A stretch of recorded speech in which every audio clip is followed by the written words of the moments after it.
This video is sponsored by Squarespace, the Antoine Dupont of website builders. It's so easy to get excited for a World Cup. In less than 2 years' time, we will be witness to the biggest Rugby World Cup in history. More matches, teams, and the current state of the game is anything to go by, tries than ever before. We have new teams. Hong Kong are ahead to their first ever tournament. Zimbabwe and Spain return after not qualifying since the 90s. Canada and USA are back. The favourites we fell in love with at the last few tournaments return. Portugal and Chile, plus Uruguay and the South Sea Islands, all of the sides adored for so many generations around the world, returning in one place. This is the Rugby World Cup. Until it isn't. It's the gorgeous thing about this tournament. Halfway through, it turns from a celebration of all things rugby into a bloodbath as the world's best players throw blood, sweat, and many, many tears at each other in desperate hope of touching this, the ultimate prize, a little scrap of metal that grants infinite glory within the game. So, we're over halfway through this World Cup cycle, and a clear group of contenders are starting to emerge. And with the pool draw now locked right in, it's time to ask the question, who wins the 2027 Rugby World Cup from here? 24 teams have qualified for the 27 World Cup, and whilst I'm already salivating at the thought of Uruguay v Portugal, Spain v Fiji, or Georgia v Italy, if we're to really drill down in this video to merely who will be hoisting this twat above their head on the 13th of November 2027, the number of teams realistically in contention is much smaller, but in respect to everyone, I do want to go over them all. Zimbabwe, Hong Kong, Canada, and Romania will consider this a successful tournament if they win one single game. Spain, Uruguay, Chile, Samoa, Tonga, and the USA will all be plotting upsets, but sneaking into the round of 16 would be seen as a good outcome for them. That's what they're looking to do. Uruguay right now, probably the best of that bunch. Samoa will probably join them by the tournament, but they're looking at competitive round of 16. Georgia, likewise, a cut above those teams, but would likely draw New Zealand, South Africa, Argentina, or Ireland in the round of 16, and as much as I'd love to see them summon the ghost of 07, realistically, they're not going to advance much further. Even if Uruguay, Samoa, Georgia do win that round of 16, do beat a tier 1 nation, that would likely take so much out of them that they're going to be fodder for the next round. Wales, Scotland, or Italy. Winning the World Cup is not impossible, but it's not exactly likely either. Scotland could have gone deep with a good draw, but again, it's fallen quite badly for them. They'll need to beat bogey team Ireland in pool play in order to avoid a near impossible run to the final. Bear in mind they've lost them in the previous 2 World Cups. If things play out according to current rankings, and a lot can change, in order to reach the showpiece, Scotland will need to beat in consecutive weeks France, Wales or Fiji, then South Africa or New Zealand. Bear in mind, they've never beaten New Zealand and they haven't beat the Springboks likewise in upwards of a decade. And while Scotland have it in them to beat these teams on theory, on paper, the fact they're yet to win a Six Nations under Townsend, God, yeah, tells you all you need to know about the chances they'll do it in consecutive weeks. So I take them out of realistic contention as well. Theoretical only. Italy, likewise, will almost certainly square off against England in the round 16, the only tier 1 team other than the All Blacks they've never beaten. It's a huge ask. Italy are a really good side right now. They've got a great young squad and they're getting better all the time and probably have the best shot of any of these 3 teams, but drawing one of the most physically demanding teams of the tournament so early will likely tuck them out. Are they going to have enough to back it up week on week? Again, they haven't won a Six Nations. They've only won consecutive games in the tournament once in their history. Even if they produce a string of miracle performances, steam will be spent by the time they make it to any potential final. You can kind of rule them out. Wales have been shit the last 2 years, but in Tandy, I remain confident they will improve, and they have a much kinder draw than the other 2 tier 2 tier 1s. If there's any one team, right, that Cymru can somehow miraculously forget they're terrible against and end up beating on the biggest occasion, it is England. History is on their side on that front, and whilst I don't think that's at all likely, finishing second in their pool, which would only take beating Tonga and Zimbabwe, both things they're very capable of right now, never mind after Tandy improvement for 2 years, would give Wales a pretty evenly matched opposition of Fiji in the round 16, meaning they would only need to produce 2 miracles to reach a final versus the 3 or 4 that Scotland and Italy would each require. France imploding and New Zealand being shattered after beating the Box a week earlier and taking Wales lightly are both entirely possible, I guess, but the likelihood of both happening, and Cymru, a team whose biggest issue right now is a total lack of depth, having enough in the tank, few enough injuries, and a great enough performance to hold out mentally and beat the All Blacks, remains enormously unlikely. Likewise, Fiji have produced plenty of upsets down the years, but they simply don't have the depth or resources to pull them consistently, so whilst I can see them inflicting some damage, I'm not sure they're serious contenders of the title. Sorry, Fiji. Those four probably have, I'd say, about a 3% chance of lifting the trophy between them, so we can kind of put them in a box and move on to the other 97%. This leaves 8 teams. Two of them are wildcards. Eddie Jones and Japan are a bit of a mess right now, but the thing is, if you look closely, you can see it's very much because they're cracking eggs with wild abandon, trying to create an omelette the like of which the world has never seen before. It's a flying omelette with knives in it and full pigs. Or at least it hadn't been seen until a few months ago. Eddie Jones is currently trying to create something he calls Chozoku rugby, a word commonly used in anime and manga to mean kind of hyperspeed, ultra fast. This tells us two things. One, Eddie Jones had a Crunchyroll subscription the entire time he was with England, and two, well, exactly what he's trying to do. Hyperspeed. They want to play a hyperspeed. Well, there was one other thing he's trying to do. Build a website. And thankfully, Eddie Jones went to Squarespace. Desperate for some way, somewhere to recommend his new favourite animes, Eddie wanted to build a website, somewhere he could put them all up, display them all, put all his pics out, leave a diary of what he was watching, but he didn't want to hang around. He was impatient. He was put off by all of this nonsense, daunting HTML website building thing until he discovered Squarespace. Thankfully, Squarespace makes it easier than ever to create a beautiful new website, and are adding new features all the time, allowing you to create a blog and integrate trailers and video clips in, or link social features to make sure other people can recommend him this cool new anime named Naruto. It's so simple, a functional website achieved in mere minutes, and if you want to do the same, you can head to the link, it's in the description, and use the offer code SquidRugby to save yourself some yen or any other currency of your choosing.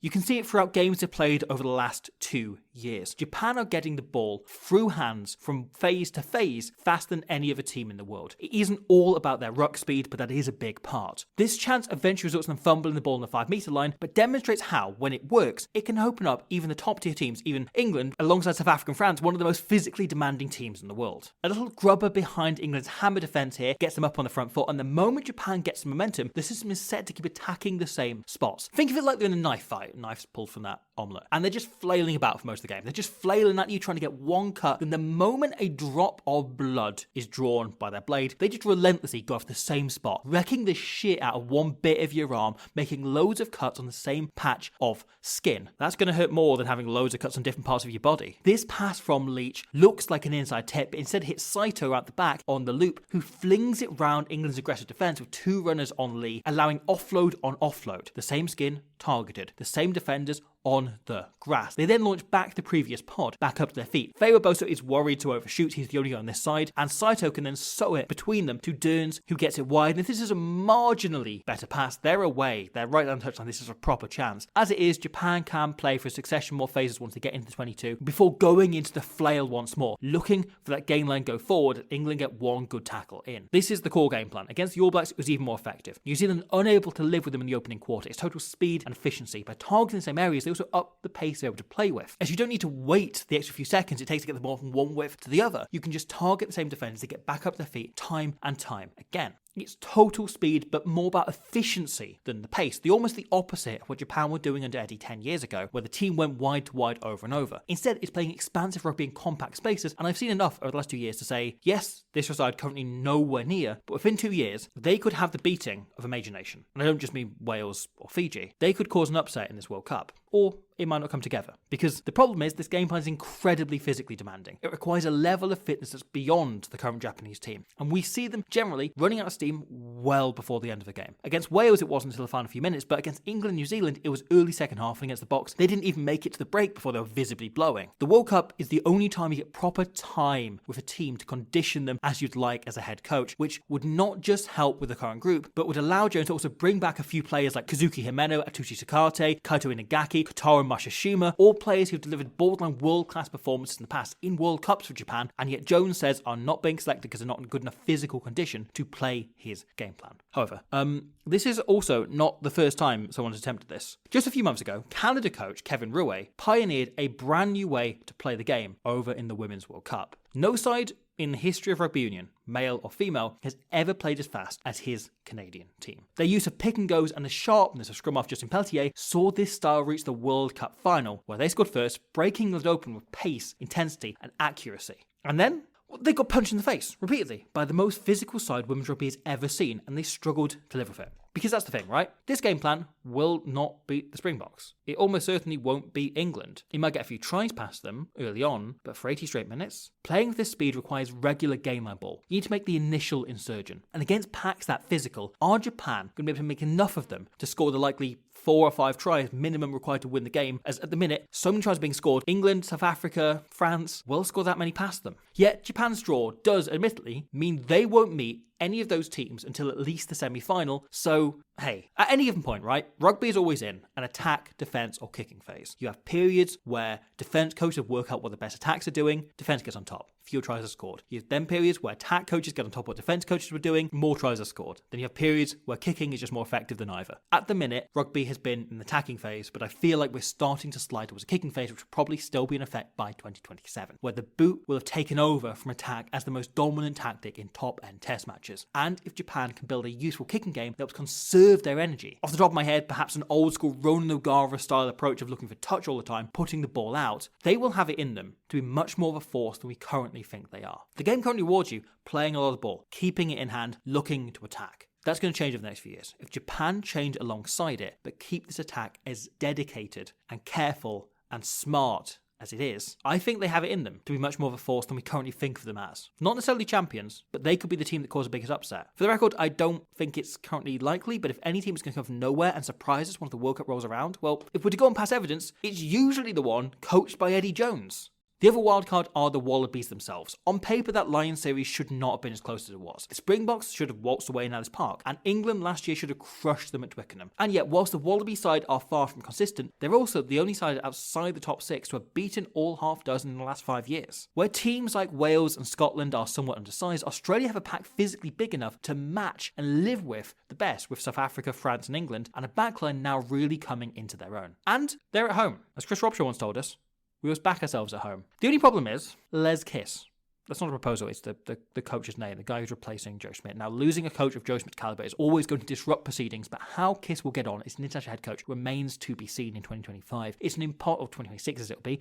It's kind of impossible and also pointless to do too much analysis into Australia because we don't know what kind of approach Kiss is going to take. Will he keep the interlocking triangles and fluency of the Schmidt style, the attacking focus we've seen? Will he go, we're moving into more of a kicking phase and lean into that? Will he just do his own thing? And if he does do his own thing, what's he going to do? His last 2 teams, the Reds and London Irish, obviously had a big overlap, but played incredibly different styles of play. His Irish team kicked about a third more often, and a couple of seasons under him topped the Prem for most penalty goals converted with 40 plus. His Reds team this year slotted just 2 penalties all season. He's a coach who adapts to the environment and players before him, yet Australia have a core group of players that is good enough that can beat England and Argentina or Ireland to squeak into a final with home crowds behind them. And from there, who knows what's possible? Who knows how everything can change if the home team makes a final. Quietly, wouldn't rule out Joe Schmidt moving that departure back even further and staying on in some capacity even once Les Kiss takes over. Whether that's as director of something or perhaps a temporary move upstairs before coming back out as an attack coach potentially for the World Cup is possible. And, well, look how a Joe Schmidt attack made the All Blacks contenders from seemingly nowhere last time out. This leaves 6 teams I'd label proper contenders, with 1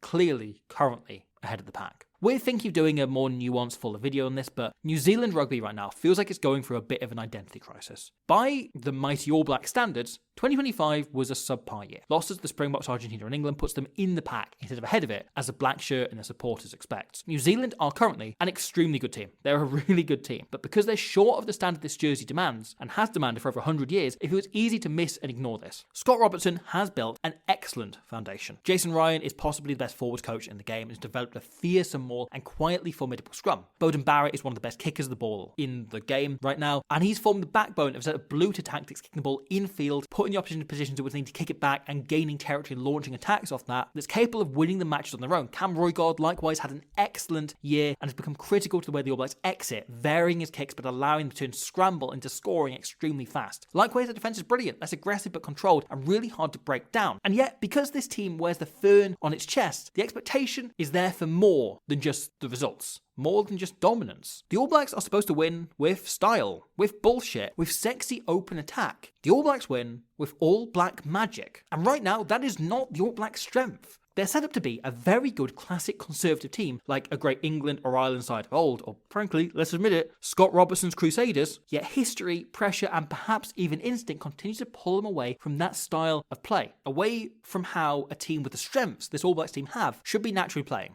which is more kicking, more set-piece focus, win games with defence and pressure. Instead, they want to be the All Blacks. There's two solutions. One, rebuild everything. Find a new attack coach who can create something on top of what they already have. Joe Schmidt might be available. Or do the unthinkable and accept that right now, as things are, New Zealand rugby's best chance to win matches is to play dirty, hideous, awful, Northern Hemisphere style rugby. Until they pick one or the other, so to lean into being the All Blacks or lean into what they have right now, they won't be realistic contenders for the World Cup. But it's also not the most difficult fix in the world. It can come in the matter of a month. New Zealand can beat any team in this tournament in a one-off game. Sorry to break that to Zimbabwe, I know that's probably a surprise.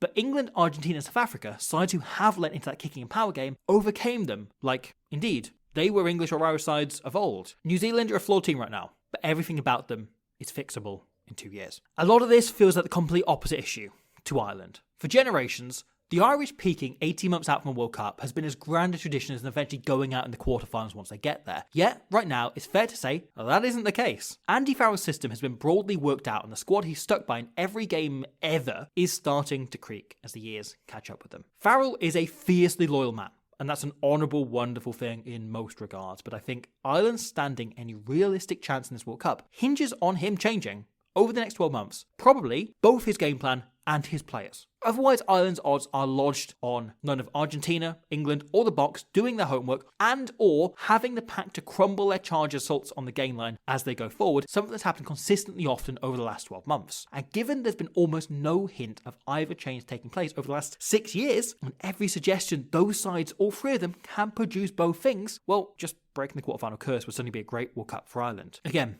their problems are fixable, but I'm not confident they will. And likewise, I wouldn't take them breaking that curse as anything like a given. For whilst this draw has handed us 3 major contenders, and we'll get on to them in a minute, I think the team it maybe suits the most is a side who have been knocking the door for a very long time. 2027 will mark the 20th anniversary of Los Pumas becoming a Tier 1 team as a golden generation upset France twice and knocked out both Scotland and Ireland on their way to a 3rd place finish in the 2007 World Cup. So, what better time for an Argentine team to go out and finally go one better. For a good decade now, the Pumas have been a good enough team to make a World Cup final. The only problem is, right, they tend to play World Cup knockout games, and World Cups in general, in consecutive weeks over like a 1 month period, instead of at random occasions on odd days throughout 4 years that Argentina get unbelievably up for out of nowhere, which is when they've always been at their best. Consistency has long been their stripy Achilles heel. How many times have we seen them produce a statement win 1 week, then fall apart against the same opposition 7 days later and lose by 20 plus? Felipe Contepomi seems to be very aware of this. 2025 was quietly a really great year for Argentine rugby. A historic victory over the British and Irish Lions, their first win at Murrayfield for 16 years, and a now regulation win over the All Blacks, plus 1 away to the Wallabies and a record 1 in Cardiff, their biggest ever away to a Tier 1 nation. They're really good results. But perhaps the real lesson is in the games they didn't win. The SFM Roadshow Masterclass was the only one of Argentina's 13 games this season they weren't in with a shout of winning in the final quarter. This has been the year,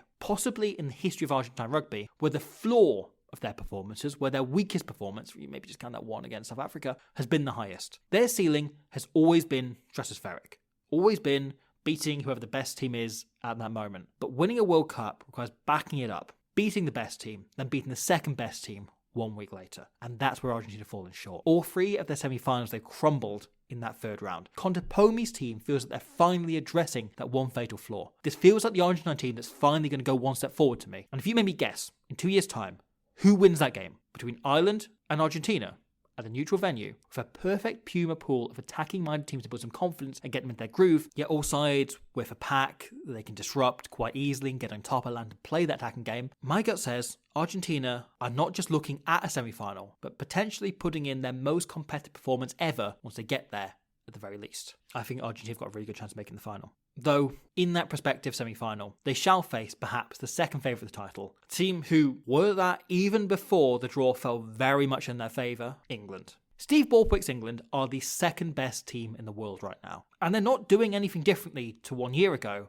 when I felt like I was going mad, seeing people suggesting sacking a coach, creating a plan that was clearly on the brink of working. England are doing the same thing. They're just better at it. And again, whilst we can get into England in more depth down the line, probably just before the Six Nations, they may also be the team best set up to beat the reigning champions, South Africa, which someone's going to need to do. Because right now, the Springboks are overwhelming favourites, with 2 trophies on the trot and 2025 being perhaps their most dominant display of the Erasmus era so far. It's hard to see anything else. They are favourites. They are who I would expect, without question, right now to win the World Cup where it played tomorrow, which incidentally is when R360 think they could arrange the tournament for. And yet, lest we forget, in 2017, with 2 trophies on the trot and another annum on top, headlines like this about the All Blacks were widespread. And we remember how that went. Yeah, it led to this situation now. The atmosphere at this moment is almost exactly the same in rugby as it was in 2017. The assumption was three-peats, a word I don't like and do suggest we find an alternative to. Triple champions. That's even worse. Sounds like a Butlins location. Regardless, we'll work on it over the next 2 years. Because 2017, it just didn't happen. The point is, a lot can change in 2 years. And yet, I think if we look at this Springbok side closely, of the hindsight of what happened to that all-time All Black team, we can see Rassie Erasmus has already started preemptively trying to overcome as many of the silent issues that plague Steve Hansen's team before they happen. I'd say there are 3 main components that make me feel fairly confident South Africa will still be at the top of their game come 2027. The most basic is physicality. This year we've seen New Zealand, Ireland and Argentina all crumble under the sheer power of that Springbok pack, and Rassie's tinkering, coaching and conditioning means they have a level of depth that means even a pretty sizable injury crisis up front wouldn't wreck that. No one else can do that. France are the second most physical team in the world and they're 2 injuries away from struggling at the scrum. South Africa would probably need to lose 4 players in any one forward position before you start to even think about worrying. Facts of the matter are, at the moment, only England and France can realistically stand up to what the Boks are offering, plus on a good day New Zealand, Argentina, maybe Ireland, and Chile, obviously. Losing a game with this kind of physical dominance is actually kind of, in some ways, more difficult than winning it against anyone other than those small handful of teams. Yet, the other 2 tweaks suggest Rassie is countering even this outcome. For one, he shifted his game plan. We've covered this a lot elsewhere on the channel, but by bringing in Japan attack coach Tony Brown and embracing a wider, faster style of play, the Springboks have future-proofed their game. Erasmus was correct in his prediction that attack coaches would start to work out ways around his various defensive strategies and we'd move into an attacking phase by the World Cup, and there are currently more tries being scored than at any other point in the pro game's history. Yet the Springboks managed to get ahead of the curve. Their attack is currently as cutting edge as anybody's, matched with the same power and defence is kept on top for so long. The All Blacks assumed their style would remain dominant in 2017. The Springboks knew better and began to evolve ahead of anyone else. The other is both simpler and more nuanced. Across not just rugby, not just sport, but all of life, there is one real reason that overdogs, the big boys, those in positions of power, slip while dynasties fall. And it's the emotional aspect. When you've been on top for a long time, complacency, laziness, arrogance, just straight up getting bored, all start to happen. On paper, South Africa should and will win this World Cup, yet rugby is an inherently emotional game, and it makes any analysis based solely on data kind of pointless. I always find it quite nothing. Sorry, Steve. Because you need to factor in the emotion. South Africa will play, in consecutive weeks of this claim this title, 3 teams that they knocked out of the 2023 tournament, all of whom are pissed. That quarterfinal has dominated French rugby discourse for the last 2 straight years, probably will for the next 2 years. The day that never should have happened. A day they're desperate to put right. England weren't yet over their humiliation in the 2019 World Cup final when Andre Pollard delivered the now traditional soul splinter in the semi-final late in the game. And whilst some Kiwis might have got over the 23 showpiece game, in the last few years the Boks have inflicted the All Blacks with their biggest ever loss and then broke their own record not 3 years later. The 2 teams play each other about 86 times next year. An intriguing subplot as this Kiwi team are in danger of becoming as pissed off with the Springboks as they were with Ireland in 2023, where they concoct an entire second game plan over the course of several months before the World Cup to play exclusively on the off chance they played the Green Boys along the way. These are 3 teams uniquely motivated to beat the Springboks. The Springboks are their big bad, and the Boks need to play them on consecutive weekends. 3 teams who've dreamt of rubbing the green and gold into the dirt for 4 straight years, who'll have an emotional edge over that Springbok team, no matter what. Because here's the thing, right? This isn't a slight on these players, but if you're Sia Kolisi, you're Eben Etzebeth, you're Damian Diolande, human nature dictates you've already won the World Cup twice, two whole times. You're not going to dig as deep to overcome those challenges as you would when chasing destiny for the very first time back in 2019. Even in 2023, you've been there and done it. A little bit of you knows that. This has been literally the only way I could see the Boks not winning the World Cup for a long time. If a team forces them to go to the well, and in a tough 10 seconds, they find that too many drops from that pack were emptied over the last 2 tournaments, and their opposition, fired up, are in the other boat. Much as people still scream at the referee, I think a little bit of this will happen to the Boks in 2011. Think on your own life, and your competition with your own. motivation drops 3 or 4% when you've done it already, trying to do it for a second time. So of course, Raji Erasmus has already thought of this. Over the last few years, there's been a very pronounced yet careful attempt to grow a younger core of players and move towards them. Much as they remain key components in the team, this side is no longer built around Sia Khaleesi, Eben Etzebeth, Handré Pollard, Damien de Lande. In fact, the Springboks are kinda no longer built around any individual player. Much as Sasha is the hot young face of Bok Rugby, Razi rotates him in and out as he does with everyone else. This Springbok squad is more than the list of players available. This has two elements. On the most basic level, right? You can win a few percent of that dipped motivation back with competition for places. If Sia, Eben or Handré aren't exceptional, they aren't playing next week. They aren't playing the final. I've so many of the 2019 squad potentially playing in the last tourney. What a shit way to end a legendary career, being dropped for the semi-final. One they'll be desperate to avoid. But by building around a younger core, Razi can rely on guys who've never won a World Cup, for whom this is their one big destiny shot, who dreamt of this their entire lives. What they want to do is to win a World Cup, and they felt that dream was possible when they watched their countrymen, guys they're now playing alongside, do it on TV as teenagers. Razi has a whole second side who are just as good, but emotionally primed for this tournament. A lot can change in 2 years, but if the Boks don't win it, I kind of think it won't be because they got anything wrong. It'll be because the opposition excelled. And right now, England are the team best set up to disrupt that. This autumn, all 5 of the Springboks opponents, including France and Japan, who almost never alter their game plan based on opposition weaknesses, kicked more contestable high balls off 9 than usual. Wales and Ireland, it was a marginal increase, but for France and Italy, it was exponential. Les Bleus almost never box kick, yet that changed this autumn because they know it's kind of the only way right now to beat this South African side. The Springbok defence is incredibly aggressive. These have locks flying out of line, the wingers shooting in to coax people into the attack more easily. We've covered all of this in the past, right? You can gamble on an attack that moves fast enough from one touchline to the other to get outside them. That's what teams have been doing for years, but their catch-up defence is so good, it's rare you'll get more than one chance a game to execute on this. So therefore, your best chance to beat them is to disorganise their line. Kick, win it back in the air, and spread it before the defence can set. Their scramble is very good, but not aggressive. It allows you to dictate the terms of the game. It's the only time the Bok defence kind of concedes ground rather than trying to push you backwards. And so this is kind of the only way to control and dictate a game physically, momentum-wise, without breeding a 12-foot Tongan tight head in our lab. England are currently the best team in the world at this exact tactic, and therefore the most likely to overcome the Boks. Not only is their kick chase exceptional, look at the number of tries they scored this autumn from flooding through and following up on box kicks. It's not a coincidence. Everybody has bought in and is working on this, whether it's Pollock picking up a loose ball or Joe Moher working extremely hard to get in and make this intercept read. The English attack is also so built around the principle of speed over shape. The form is actually fairly straightforward. It's almost like a lot of mini attacking patterns, players floating between playmaking and strike running, depending on the situation. They find shape so fast. It makes their attack extremely dynamic, but look how easily they get set into shape after regathering any kick. These are situations you can get around the Springboks. You can open them up. The only real way to unlock their defence is to catch it in scramble mode rather than aggressive attack mode, and England are the team best set up to do that. However, there is still a lot of rugby to play between now and the World Cup, and that includes potentially another major final, one we're all definitely excited for, definitely remember is taking place next year, and want to be happening as well. Odds are, right, England and the Springboks will meet in 2026 in both regular pool rounds of the Nations Championship, which we're all so excited for, and the finale at Twickenham as the highest ranked Northern Hemisphere and Southern Hemisphere team respectively. I'd give you, right now,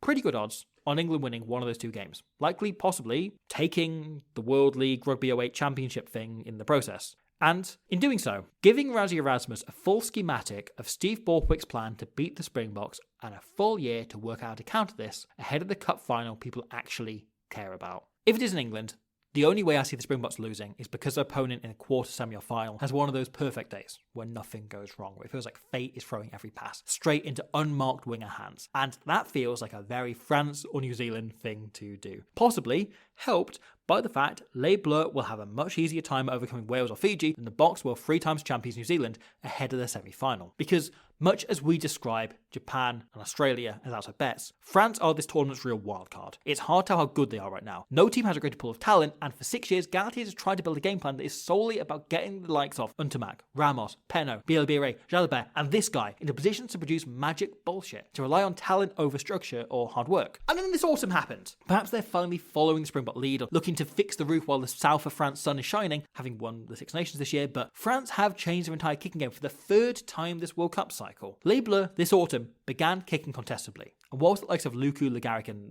this guy are excellent kickers, their wingers are not in the team for their chasing, and their structure around loose ball setups was rarely well set, and it led to the box and other opposition covering it quite easily. It's the opposite of the All Blacks' current situation. They're trying to become a more conservative team because they fear the way the game is going. They fear it's moving towards a kicking game plan, and whilst also keeping their attack extremely loose on the fly, great players finding chances as they occur, and it's kind of left them in no man's land. Nowhereville. It's really hard to say how strong contenders France are, but they're definitely up there. They have a decent draw. Scotland, then Wales or Fiji will take a decent amount out of them, but it's not insurmountable task. It's much easier than the Springboks draw. But they also have so many core game model level flaws right now that I'm genuinely unsure whether Fabien Galtier is the man to fix them, because he just seems to be flailing and wondering and looking out the window at trees and wondering about how beautiful they are in documentaries. This isn't to cast doubts, but to say right now, I don't know.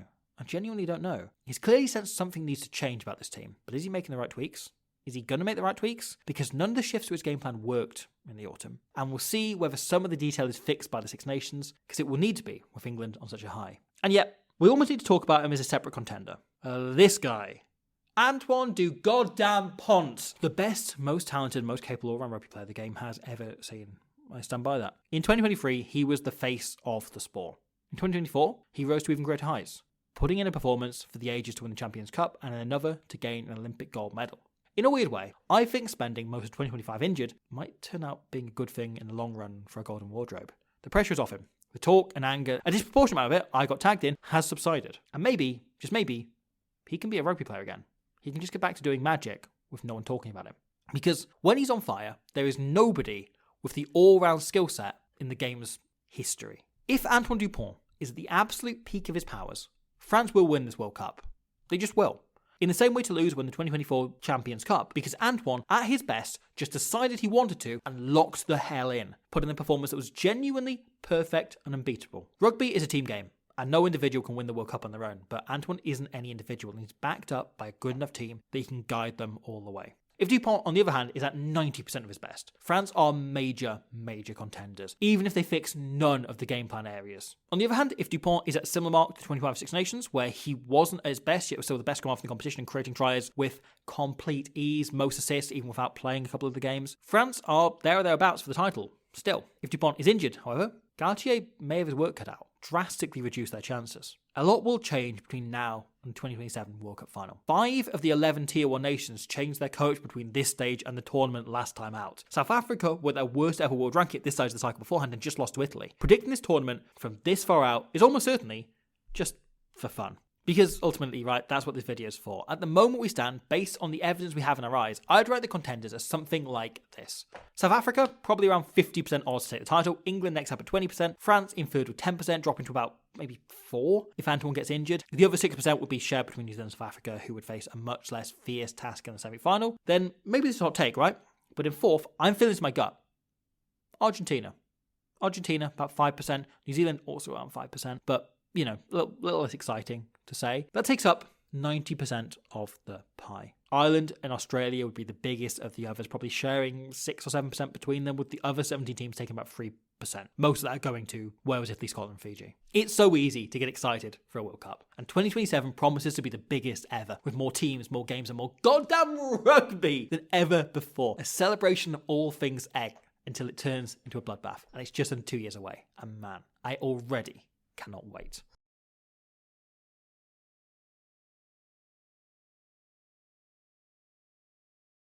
Thank you for watching that. I hope you enjoyed it. That was a lot of work and process and everything going in, looking at every team.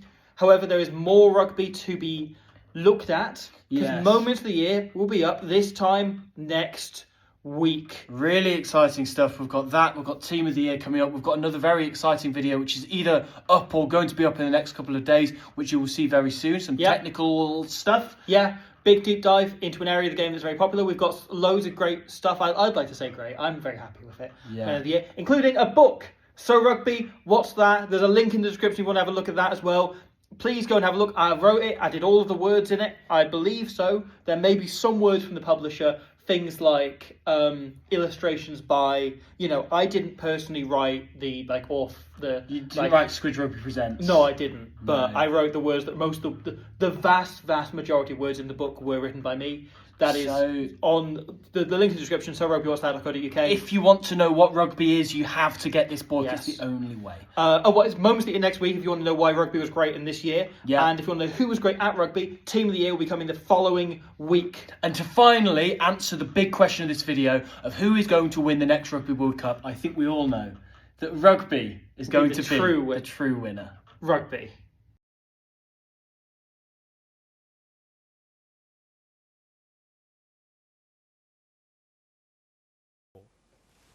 Romania.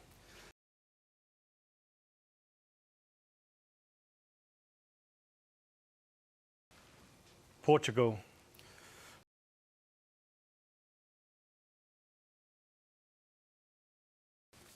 Zimbabwe.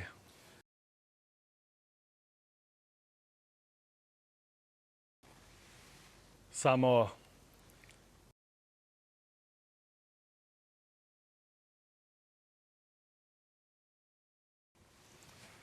Canada.